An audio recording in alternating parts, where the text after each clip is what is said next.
welcome. Welcome to this session. This is a practitioner's guide to migrating to public cloud and specifically to VMware Cloud on AWS. As usual, a disclaimer, we may be talking about some forward-thinking roadmap technologies, everything's subject to change. I'm sure this isn't the first session you've been to, so we have to have this slide up here. So, my name is Adam Bowl.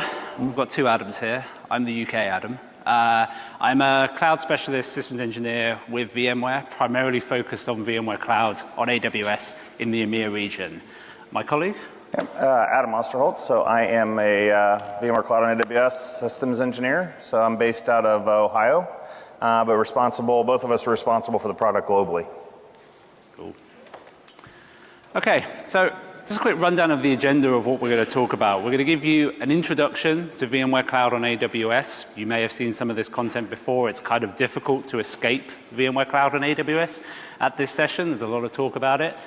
We're going to go through the technology a little bit. We're going to talk about some roles and responsibilities of people who would be involved in a migration to VMware Cloud and AWS, the sort of personas you should have involved in that piece of work. We're going to talk a bit about the data that you need to capture to make sure that you're successful around this. There are a few things that people miss when they're looking to do these migrations, so we're going to hope to give you some insight into what those are so that you don't make those mistakes. Once you've got that data and that analysis, that intelligence, if you will, to be able to migrate the workloads, we're then going to talk about some of the tools involved in our suite to be able to make that process easier for you. And then we're going to look at an actual real-life migration. We've got some workloads ready to go to transfer up to VMware Cloud and AWS. And then we're going to talk about some of the operational management considerations and so forth after that. Okay? So with that, I'll hand it over to... Sure, thanks. So I'll start off by saying a nice 8-hour flight over here, and I got a sinus infection on this flight. So if I do cough into the microphone, I really apologize. It's not intentional. So if we look at VMware Cloud on AWS, and it's been out, the product we launched as a generally available product in August of 2017. We've since expanded the product globally. If we look at what we were trying to do as VMware, or trying to do with the product, there's a couple of key areas that we want to emphasize. The first is we're trying to be operationally consistent with what you do today on premises. So what I mean by that is you shouldn't have to go through and change your team structure, buy a bunch of new tools to manage the environment, or to really change how you operate. You can do this in a more gradual approach with VMware Cloud on AWS because of this consistency. Similarly, we give you the best of both worlds as well. So not only can you be operationally consistent with your existing workloads, but you can also then use native AWS services alongside those workloads. So one of the examples I think about is a customer I've worked with recently, that they were looking at potentially refactoring an application to move it natively to the cloud. And when they did an assessment of this, it was a very expensive proposition. Tens of millions of dollars to do this refactor, this complete rewrite of an application that had been in their organization for over 30 years. But instead, what we're able to do if we leverage VMware Cloud on AWS, we're able to bring that application to the cloud, right, as is, so running it the same way it runs inside their data center. But then they were able to add functions like a new Android interface, a new mobile interface, using Amazon's native tools, right, using their native platform services. So instead of spending all of that money to refactor that application from the ground up, they can actually concentrate on where there's business value and leverage the services where they make sense from that perspective.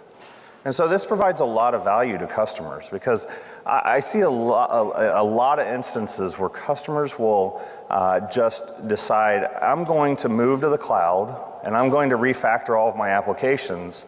And when I ask them, what is that actually going to do for your business? How are you going to make more money from this? They don't have an answer. There really is no reason to go and refactor an application just to refactor it. Refactor it when you have a reason, right? And so I think a lot of times we forget that as practitioners. Okay, so if we look at VMware Cloud on AWS, and Again, a lot of you have probably already seen some of this content, but I want to level set so everybody knows where we're starting from. So VMware Cloud on AWS is just the combination of vSphere, vSAN, and NSX, along with a dedicated vCenter server. And that's deployed on bare metal Amazon infrastructure. And so this is not nested virtualization. There is no nesting here. And these are running on fairly sizable hosts within AWS. So initially it's their i3 instance family, has 36 cores, 512 gigs of RAM, and has 8 local NVMe drives. And so though that is fairly equivalent to what we hear a lot of customers run inside their data center. They'll vary a little bit here and there, but it's a very generalized compute workload type of host. So we package those up and deliver them as a service to you. So you come to our portal, you say, I want an SDDC with X number of hosts, say 8 hosts, and off you go. If we build that, we install it completely from scratch for you. That whole process takes 90 minutes. It's not a lengthy process for that initial build. We then allow you to connect that SDDC back to your on-premises environment. And so if you're familiar with enhanced linked mode on premises, we have a new type of linked mode with VMware Cloud on AWS called hybrid linked mode. And so this overcomes a couple of limitations of enhanced linked mode that really wouldn't work in this architecture. We're no longer requiring you to be on the same version of vCenter to enter linked mode. This is a big change. It has always been you had to be on the exact same version. Similarly, you no longer have to be in the same SSO domain to join linked mode with hybrid linked mode. So that's available today, and what that does is allows you to link your VMware Cloud on AWS environment with your on-premises environment, and you get that magical single pane of glass for your environment so that you can manage it through one window, through one interface. Everything that we do in VMware Cloud on AWS is based on the HTML5 client. We don't even have the Flash client in this environment, right, for you. So, the other thing that's significantly different here, and one of our key design principles from day one, is to not make you go out and find a bunch of new tools or install a bunch of management packs and to leverage the things that you're already doing. Maybe you already are using Power CLI scripts. Maybe you already are using vRealize automation or some other automation tool. vRealize operations or some other operations tool. All of these tools, they should just work with this solution. And so that's why we give you direct access to the vCenter server and the vCenter API.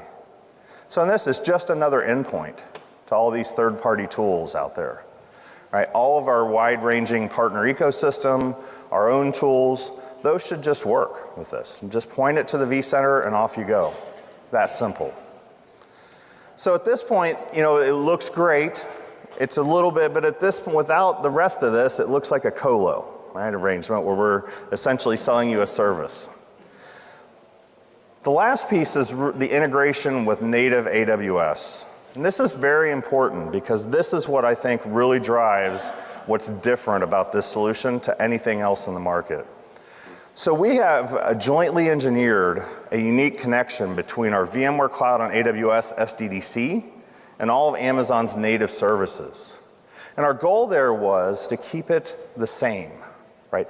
The same way that an Amazon EC2, which EC2 is their infrastructure as a service, the same way an EC2 instance would communicate with their platform, any of their platform services, is the same way a VM and VMware Cloud on AWS communicates with those. So that was a big key point. So we have a line rate network connection that is operating at 25 gigabits per second that connects your SDDC to all of Amazon's native services. And that's a big differentiator in this. And it really is what allows you to make some very interesting architectures with this solution. So the other piece of this is a service, right? We are not selling you, a bunch of hardware, and then you go and tell us what versions of the software you want on there. What this is, it's a package. You deploy an SDDC, and we keep it up to date. We update it on a regular basis. At least quarterly, we do major pushes of new code to this environment. The vSphere, vCenter, NSX, everything in this will always be newer than what's available on premises.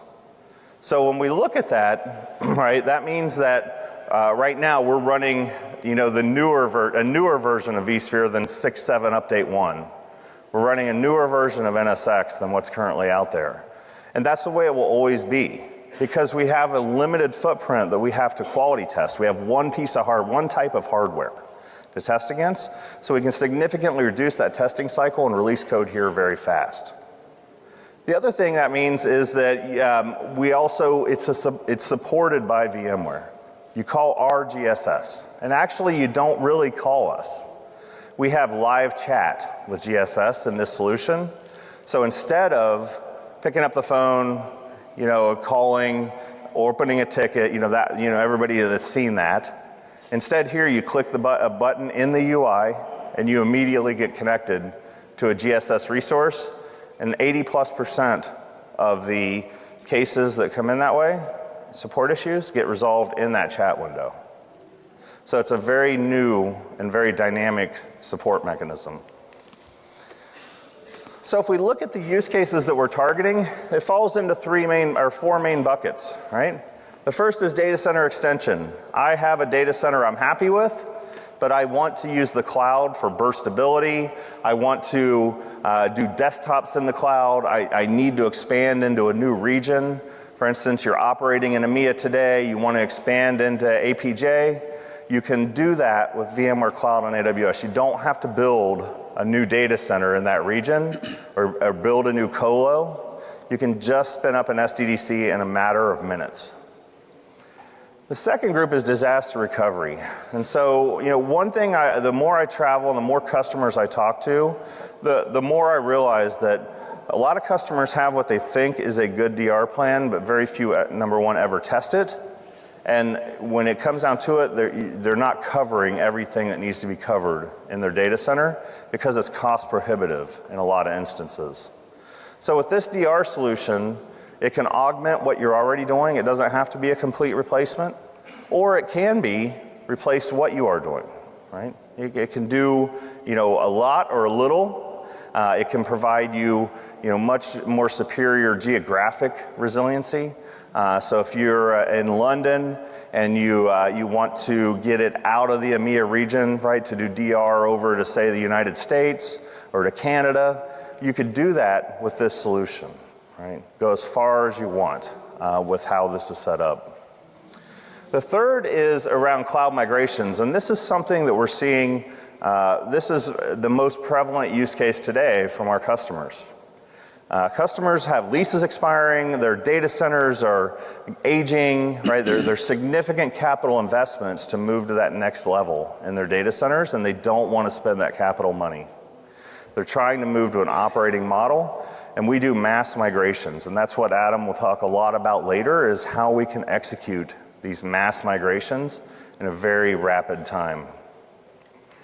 And then lastly, you'll see a number of things coming to this platform around containers and serverless architectures. So we're truly building a platform that is great for applications today, but we're also making this platform the place that developers in the future will want to develop their applications. Things like PKS, all of our technologies will be coming to VMware Cloud on AWS as well and delivered as a service. Okay.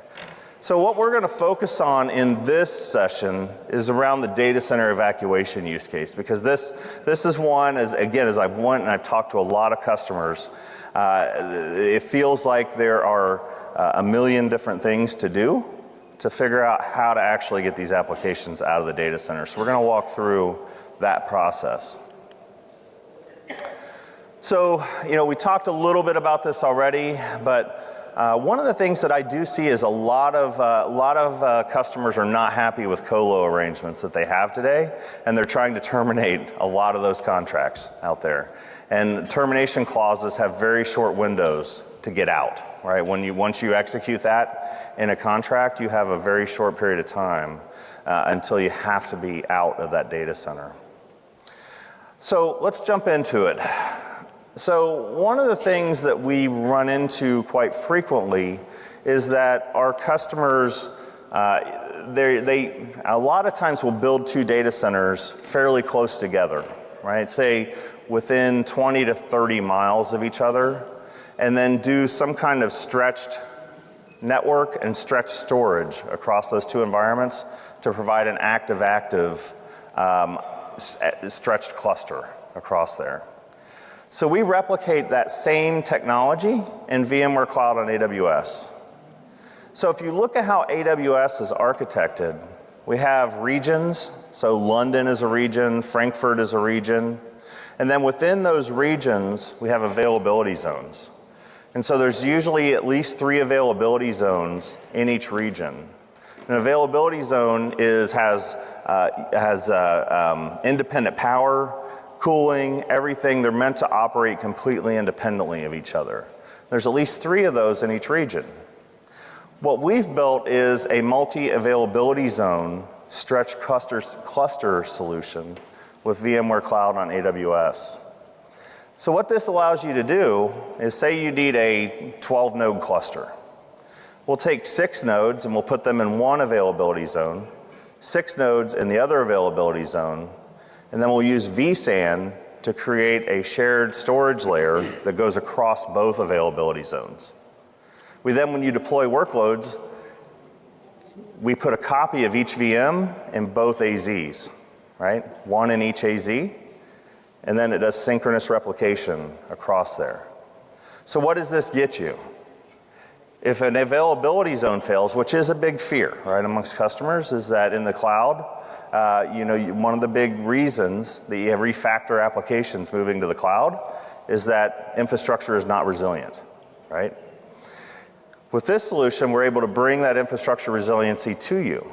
So now, if an availability zone fails, which it can happen, it's rare, but it does happen, HA will kick in and just start those VMs in the other AZ. This is a solution that you can only do with VMware Cloud on AWS in the public cloud today.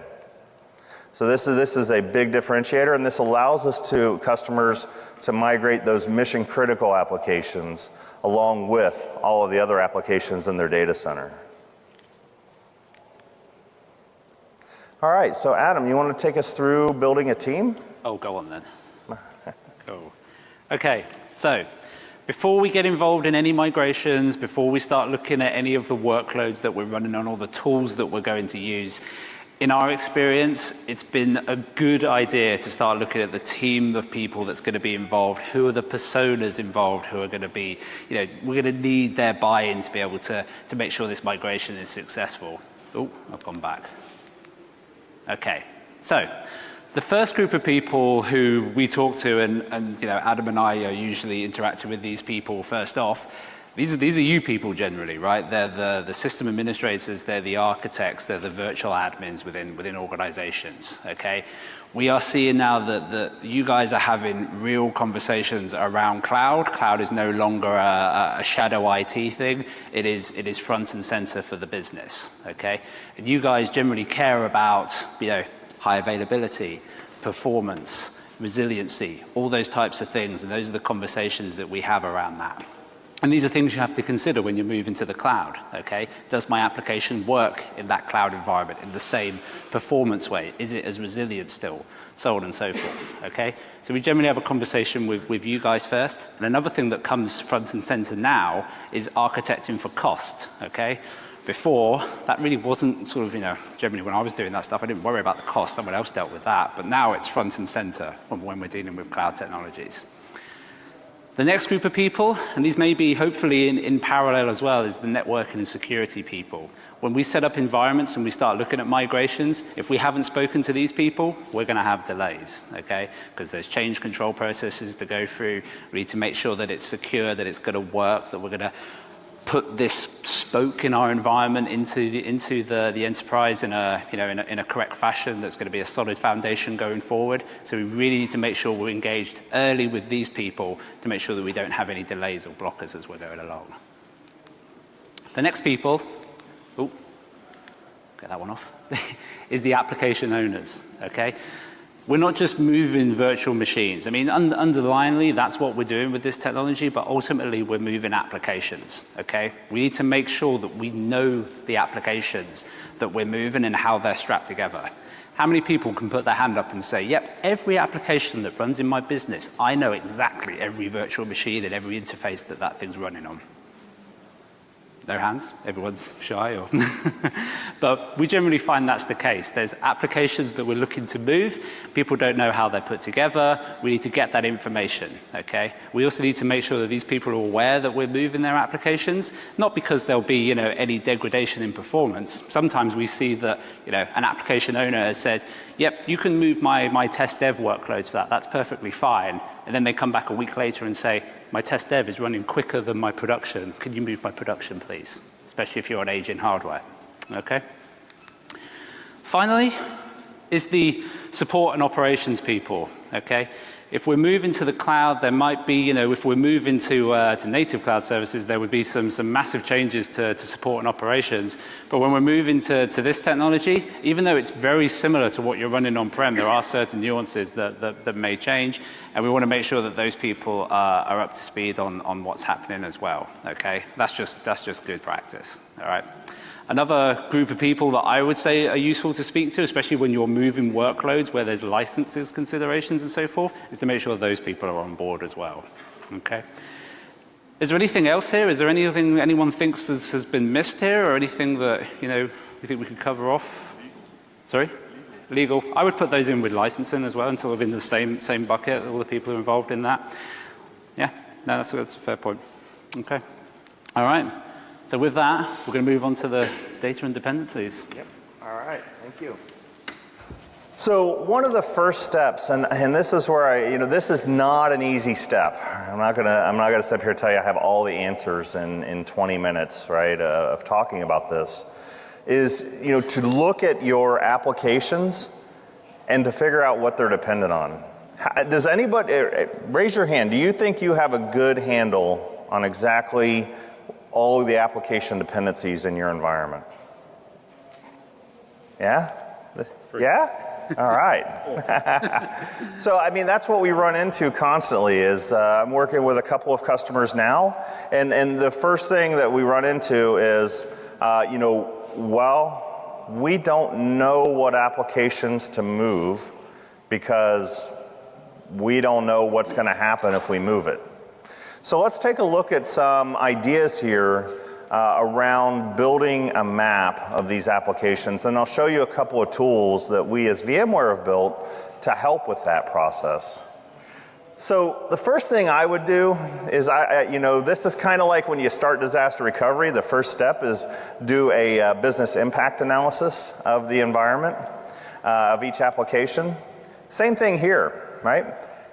We all know we have workloads that fall into various buckets, and I call this bucketizing those workloads.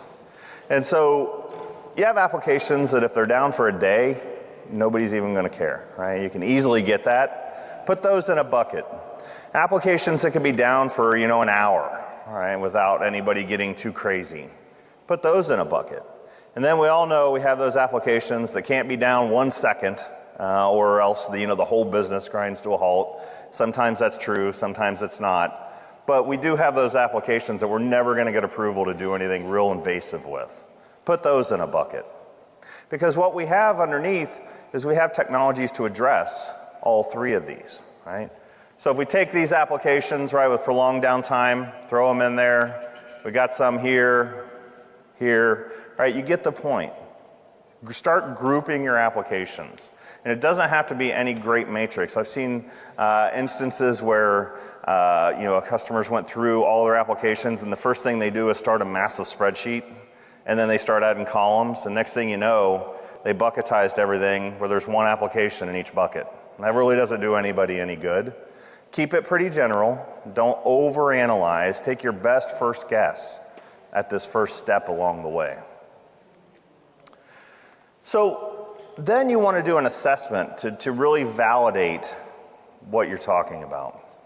And so we have a couple of tools to do that. The first is vRealize Operations. So we have a what-if assessment tool that you can go and say, okay, I want to move these 500 VMs to VMware Cloud on AWS. What does that look like, right? Pretty straightforward. How many hosts I'll need, what the architecture of VMware Cloud on AWS will need to look like, all of those things. And I'll walk through that in a demo here in a second. But the second, and I think honestly the most important one here, is Network Insight. And certainly there are other tools that can do this. I don't want to, it's just I have access to the VMware tools, so that's what I tend to use. But Network Insight does an amazing job of taking a look at your environment and telling you what's communicating with what. And what better way to figure out what's dependent on what than to look at what's talking, right? The other thing that it can do, because there is a variable cost associated with the public cloud, right? And this is very scary to a lot of customers, is network egress, right? Network traffic going out of the cloud is very difficult to predict. And so with Network Insight, you can actually use this tool to give you some idea of what it will look like from a network egress perspective as well. It's obviously not going to be down to the penny. That's not possible. But it's going to give you an idea of order of magnitude of what those data transfer charges are going to look at. So we'll look at both of these in the demo. The other thing that we've built as VMware is we built a tool called VMC Sizer. I should have put the URL on here, but it's just vmcsizer.vmware.com. You can go there and you can provide a couple of inputs. The I/O profile of your VMs, right? Are they heavy transactional, or are they just general workloads, right? Some very basic info. The profile of the VMs, what's the average, 2 gig of RAM, or 2 CPUs, 8 gigs of RAM, what does that look like? And the details on the underlying servers, so we get some idea of what that server footprint looks like. VMC Sizer will crunch that, and it will spit out how many SDDCs you might need to do this migration, what that configuration looks like, and then what that looks like at the cluster level. So then you can take that information, and right in the tool, you can then go and run a TCO analysis to get an idea of what does this look like cost-wise to me, to see if it is a fit. Because there's plenty of instances where it's not a fit, right, from a financial perspective, but there's also plenty of instances where it will be. And this gives you that ability to kind of in a self-directed way, go and determine, is this the right tool for what I'm trying to do? We as VMware, we're trying to provide choice. So this is one of the options that you have available, but there's many others out there, right? It could be IBM Cloud. It could be, running on premises with Cloud Foundation. It could be any number of our VCPP partners. So we're not going to say that VMware Cloud on AWS is what solves every problem, but it will solve a large number of problems for customers. Okay, so let's jump in and take a quick look at these two tools in action. So I spared you all me trying to log in and type my password up here while everybody's looking at me, and I'm already signed in, but that's all I've done inside these tools. The British keyboard computer. Yeah, the British keyboard. I don't even know what's going on there. There's like the pound button. I couldn't even find it. Okay, so when you log into vRealize Operations, you'll see that there's now this plan option here. We'll go ahead and click that. And we have this new option for migration planning. We'll click Select there, and we can give that a name. So we'll just do this as, I can't make the mistake of misspelling VMware. On AWS migration. So we could just give it a name. We'll choose that we want to migrate to VMware Cloud on AWS. And we can specify a configuration here. And this is much like what you would see in the VMC Sizer tool as well, that's free on the internet. But instead of doing that, what we're going to do is just select a large number of our existing VMs and just import those, right? So I'm going to select a bunch here. I'm going to select these 50. I'm going to get like 200 VMs here, just so we have something interesting to look at. And I definitely know that this is a UI. We could definitely stand a little update on that, or you could select more than 50. Okay, so now we selected all of these VMs.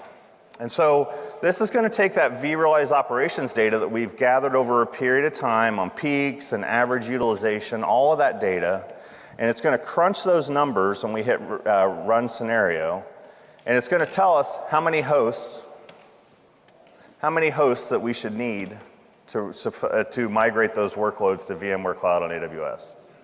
So you see here, I didn't do a great job of selecting some heavy VMs, but we're going to need 4 hosts. It's going to use about 20% of the CPU, 18% of the memory, and 44% of the disk. Now, we have since started supporting 3 host clusters with VMware Cloud on AWS, and this has not yet, we have not yet updated the tool as a 3 host minimum. That'll be coming in the next update. So normally this would be 3 hosts. But this gives you some idea of how you can take that data you're already collecting in a monitoring tool like vRealize Operations and use that to really build out a configuration very easily to get costs. Yes?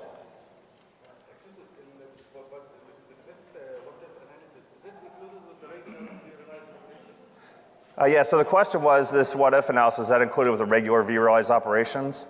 I'm not 100% sure. I think it's with advanced or better version. We have the standard and advanced, but advanced is included in the vCloud suites. So this should be a part of the advanced offering. No. Yeah. No, so no customization. Yeah. Okay. All right. So we'll have time for questions at the end too, and we'll have a mic to run around, just so everybody's aware. So that's a tool to take the data that you already have. But what I said before is finding the dependencies is a key, right, amongst your applications. So we can use vRealize Network Insight on premises or Network Insight, which is a SaaS-based solution. They're exactly the same when you run them. And we can use the plan security function here to get in and really start looking at our applications. I'm going to use the last 1 day of data just to make this fast for the demo. So once we get in here, this is tracking everything in this environment, right? You just connect Network Insight up to your vCenters and your distributed switches, and off it goes. But I want to look at this at a cluster level. So now I have all of my clusters listed in the donut here. And now if I want to click on one of these specific clusters, I will get the details about what that cluster is communicating with. So right now we have 9 services that are running in this cluster. We have 24 X services that have been accessed externally to this cluster. So that gives us a lot of information right there, right? We now know that those 24 services are something we should be interested in, and we can click on those and then see specifically what this VMs in this cluster are communicating with, right? So we see we need DNS, NTP, we got some HTTPS, a very good tool to then be able to begin building that dependency map. So that you're not taking an application that's dependent on this Oracle database sitting over here in the corner, and you're not moving that application out there and leaving the Oracle database behind, which would be a big problem with the application. So you can really take a good look at this data. So the other piece I mentioned earlier was this data egress charges, right? Usually east-west traffic is not going to be a big deal in VMware Cloud on AWS because there's no charge for that, right? It's inside the cluster, inside those hosts. But what will likely generate data transfer charges will be your internet-facing north-south traffic. So we have here, right, 42% of the traffic is north-south. We can click on that and then get more detail about what that traffic looks like, right?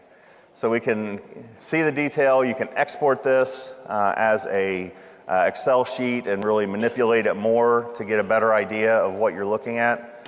But there's actually a blog post on our blog where a couple of the guys on our team went through and did this in great detail to get very accurate on what data egress would look like for a customer. So take a look at that if you have a couple of minutes. Okay, so I think we're ready to switch back. And then, yeah, this is certainly right. Yep. Okay, so some other things that I've run across talking with customers. The first is there's still physical stuff running around in most data centers. I'm actually surprised how much there is in some. We worked with a customer recently, still had 5,000 workloads running on physical boxes in their data center. And it's awful hard to migrate those to the public cloud as physical. Nobody will let you do that. So you got to come up with a strategy there. What we did is we migrated the VMs first with the ones that weren't heavily dependent on those physical workloads. That freed up capacity in their virtual environment. And then we went through and began P2Ving, physical to virtual, those remaining physical hosts onto that capacity. So we do that locally, and then migrate those out to the cloud. So that's a strategy to think about, is that it's pretty straightforward to do. If you have something that just has to stay on bare metal for whatever reason, AWS does have a bare metal service where you can deploy a bare metal machine, right? So you can run Windows on there, you can run Linux on there, and you can run whatever application on that physical hardware. The other thing that you can consider, and this happens a lot with, for instance, that you have a lot of configuration and F5 load balancers, physical devices, doing very heavy web traffic management, that you may put those in a colo attached to the AWS region. So a colo that's right there, and then cross-connect it into your VMware Cloud on AWS environment. It's another thing to consider. It's something that our customers frequently do. Active Directory, I still talk to a lot of customers that have not virtualized Active Directory. To be effective here, you got to think about that, right? You're going to need a virtual Active Directory. You're going to need virtual DNS. You're going to need DHCP. You're going to need to think about time sync. A customer I recently worked with used satellite dishes on top of their data center to get time sync, right? To get absolute, they didn't trust the internet. That's not possible. They actually asked us to figure out if AWS would allow them to put satellite dishes on top of their data center, and the answer was no. But that's things you have to think about, right? Use the time source that's available in the cloud. AWS has a very high quality time source. Start using that, right? So these are the little things that are going to pop up as you move forward. And then load balancing. Consider a lot of times like 80% of load balancing is very simple, right? It's just there for health and if a server fails, and off you go. There's that 20% that is very complex. So we support AWS's Elastic Load Balancer, so you can utilize their load balancer. You can run virtual appliances in there. So if you use F5 or you use any of the other load balancing providers, you can run those. And then we're also going to expose NSX load balancing in a future release as a service in VMware Cloud. So you'll be able to use that as well. So there'll be no shortage of choices, but it still may require some change along the way. Another thing to think about is compliance. So VMware Cloud on AWS, we are rapidly achieving most of the major compliance certifications. For instance, we've now got as I call them, the ISOs, so 27001, 17, and 18.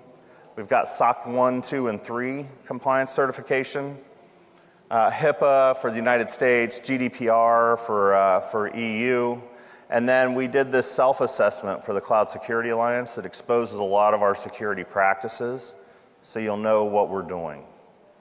We're actively working on a number of government certifications, as well as PCI and other kind of industry specific. So there'll be a whole lot more of these coming in the next few releases. Okay. Then the last thing I'll talk about before handing over to Adam is VMware Site Recovery. So again, I talked earlier, that's the other thing when customers move to the cloud is they often forget, hey, I still need disaster recovery when I'm in the cloud. So VMware Cloud on AWS, we can actually use our disaster recovery as a service solution to connect two regions together, right?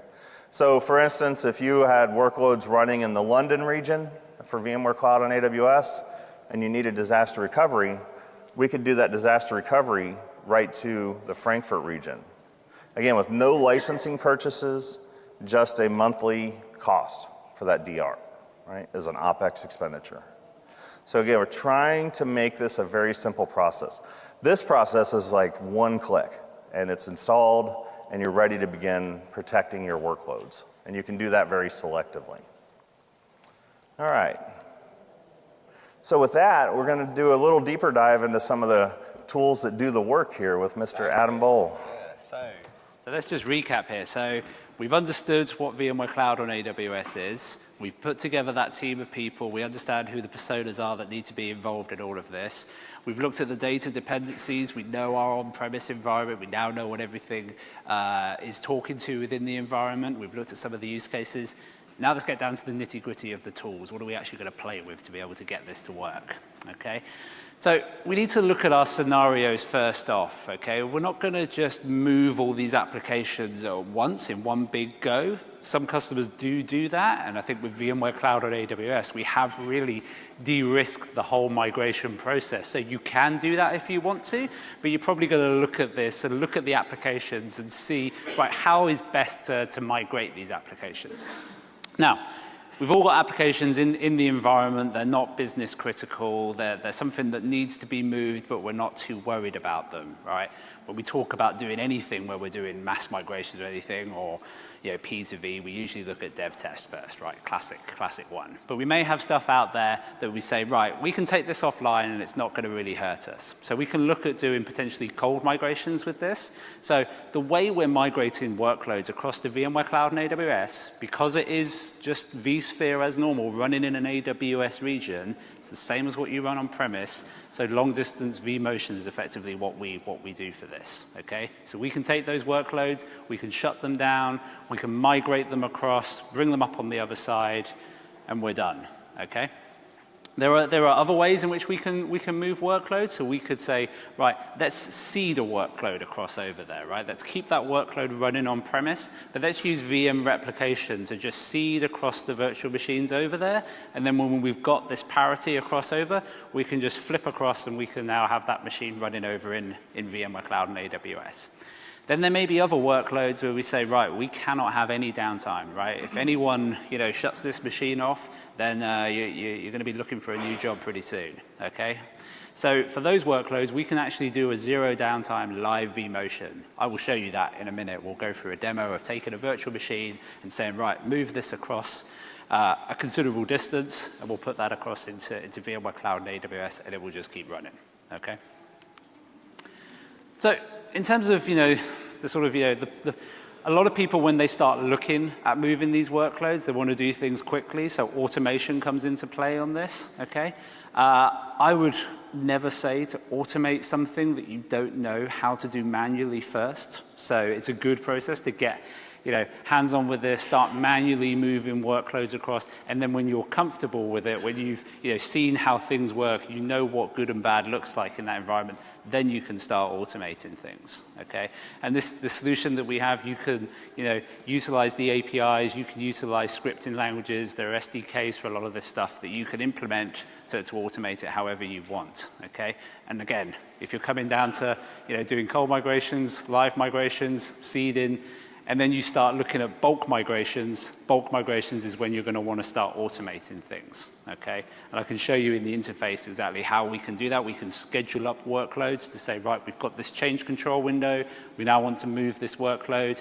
I'll do it manually from the console, but you could automate that to say, right, move these workloads. And we have customers doing that who are moving hundreds of workloads every week across to this platform utilizing that bulk migration and automation functionality. Okay, so if we look at the actual stack of what we're doing here, so here we've got our on-premise environment, we've got our hosts, we've got our storage, we've got our virtual machines. Look at VMware Cloud and AWS, it's exactly the same thing.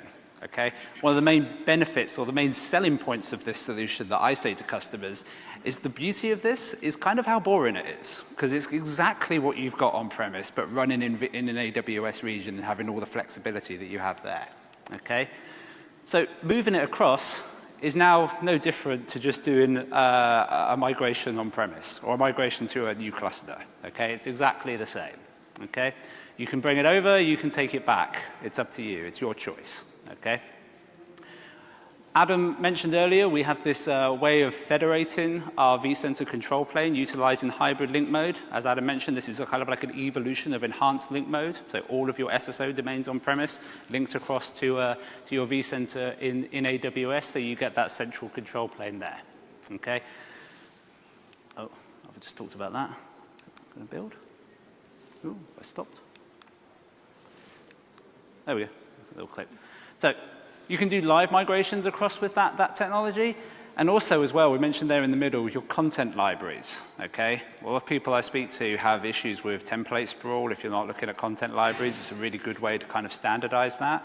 You can then make that content library accessible to your VMware Cloud on AWS vCenter instance, so you can then synchronize across your templates across there. So building out new stuff in VMware Cloud and AWS using your corporate images becomes a lot simpler. Okay. Cold migrations, I think we all pretty understand what that is. Shut it off, move it across, bring it back up on the other side. Pretty straightforward. As I mentioned, the content library syncing is a great way to get your templates across. Oh, and then we've got this enhanced vMotion capability as well. Okay. All right.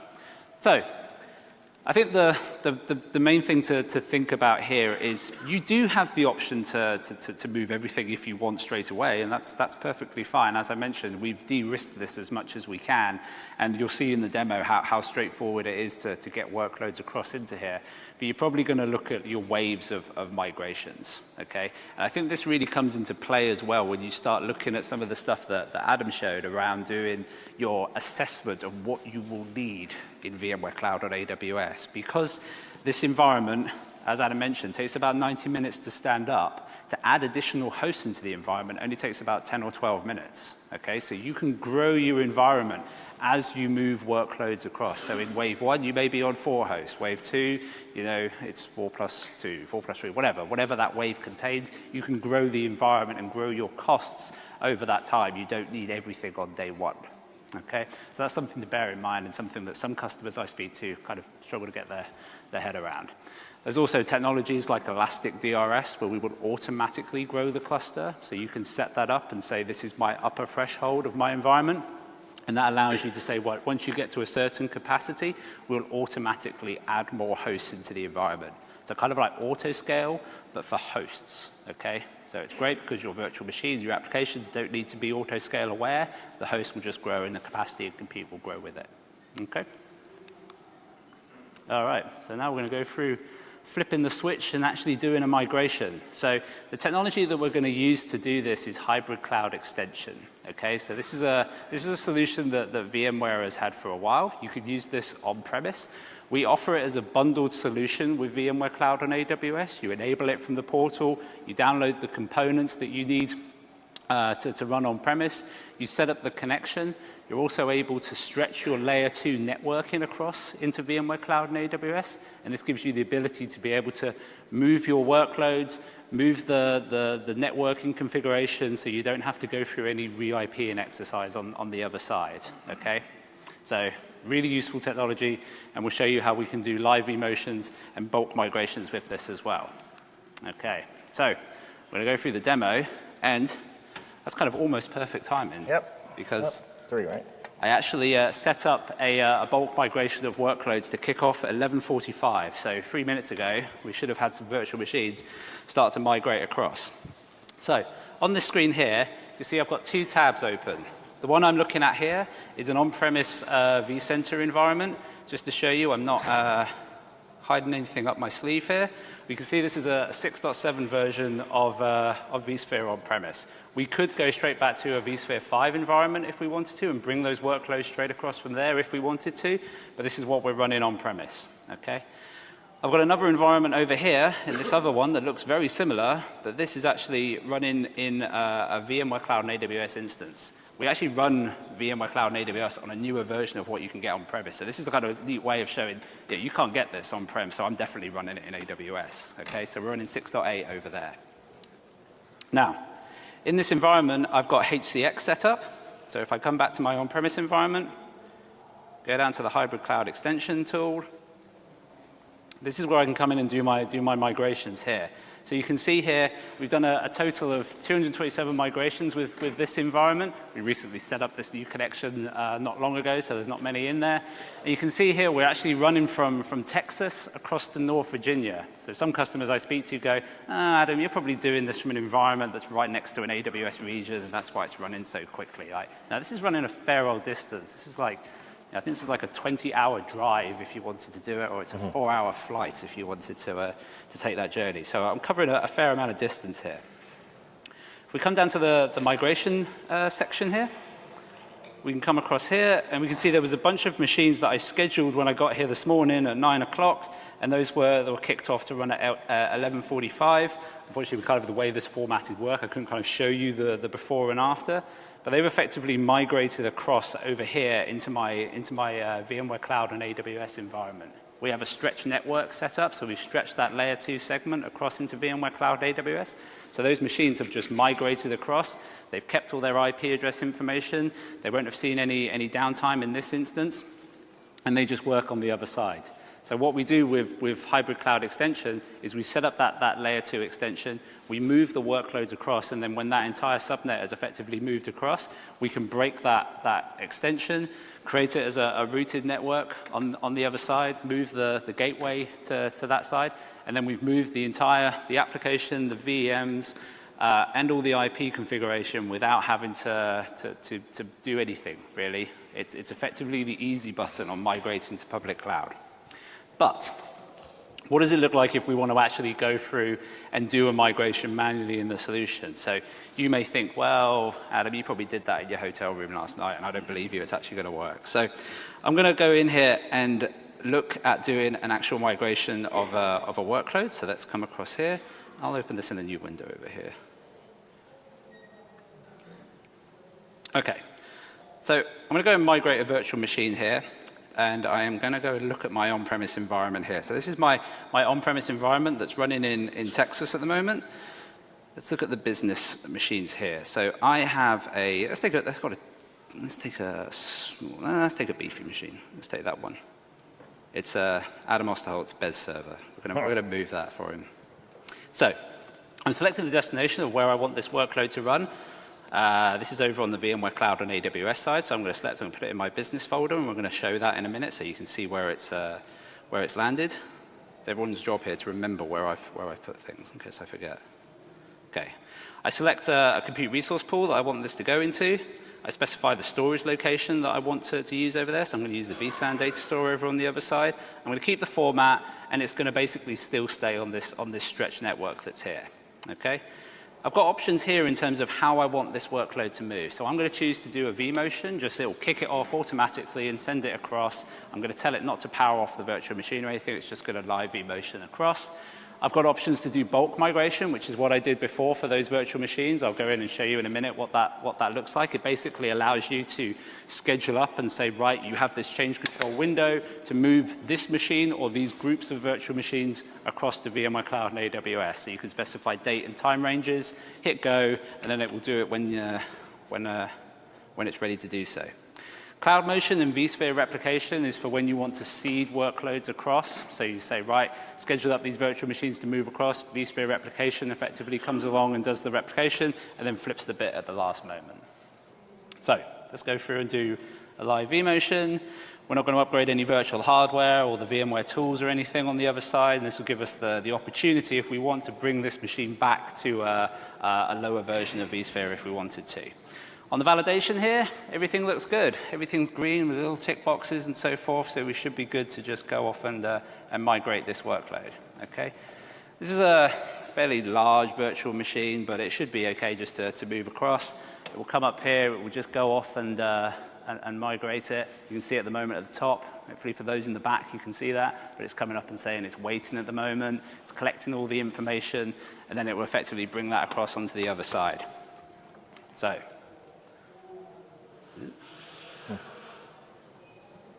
Okay, so we can see our list of virtual machines across over here. So we've got CRM1, those are the ones that I moved across recently. We can see now this Corp Bez 02 is now moving across, okay? So remember, we're going all the way from Austin, Texas, across to North Virginia, okay? So this is a fair old distance. We're not using any direct connect in this environment, right? This is just going across a straight VPN connection with this environment, okay? So HCX gives you some tools to be able to do WAN optimization and deduplication in the process. So it enables you to cover quite a lot of distance on a low bandwidth connection, okay? So that's pretty quick to move that across, and we should see it just comes up on the other side, reconfigures it, and in a second within that business folder, we should see our BES server just appear up there, okay? Still powered on, still on that stretch layer 2, ready to go, and Adam's BlackBerry is just going to keep on working, so he'll be incredible. Love my BlackBerry. Yeah, he's also a fan of Apple products as well. Okay. Cool. All right. All right, we got 4 minutes here. I got one more slide. There we go. I think. There we go. All right. So just a couple of operational considerations to think about. So you've done the migration. What do you do to finish this thing up, right? Monitoring and management. Make sure that your monitoring tools, you upgrade where they're pointing, that they're integrated with both environments. I've had a number of customers move workloads over but never set up the new vCenter in the monitoring tool, and so they missed all kinds of alarms and had all kinds of customer satisfaction issues. So just things like that. This is really meant to be the things we've learned not to mess up, right, as you go. Similarly, networking, right? When you're done with moving a large group of workloads on a network, remove that network stretch. Don't keep it stretched forever unless you need it, right? There's nothing wrong with doing that, but it does introduce overhead and complexity into your environment. So after you're done migrating, remove the stretched network and just run it locally in VMware Cloud on AWS. Similarly, reconfigure your load balancers and other security appliances, all of that infrastructure that we all know runs around. Make sure it's you're set up before you start moving workloads, and that at the end you're actually turning down the old setups. And then lastly, I don't know why this is, but I've had a lot of customers just completely forget about backup. Man, it just amazes me, but you have to really put together a plan for how you're going to back up things in VMware Cloud on AWS. This is the one area that will be quite different than on-premises. Because most customers think, we'll just move it over and we'll back it back up to on-premises. That is a horrible idea, because you're going to pay data egress charges for every single backup you ever do, right? So you want to re-architect that backup solution and keep that data in the cloud. Usually you'll use something like Amazon's S3, their object storage, or Glacier, and then you'll replicate that backup data to other regions. So it is going to take some thought there. This is the area you definitely want to spend time and really get a good architecture in place for your backup and disaster recovery. Last thing I just mentioned, we just started offering 3-host SDDCs, but we're actually doing something better. If you do want to, you start using this, move over some workloads to VMware Cloud on AWS in a production way, we're actually offering a promo through February 1st, where if you purchase 3-host SDDC, you actually get it for the price of 2 hosts. All of our pricing's out on the website, but you can go to that link and it'll give you all the details. So just something to be aware of, that there is this special running out there. And you can also run a single host SDDC on your credit card.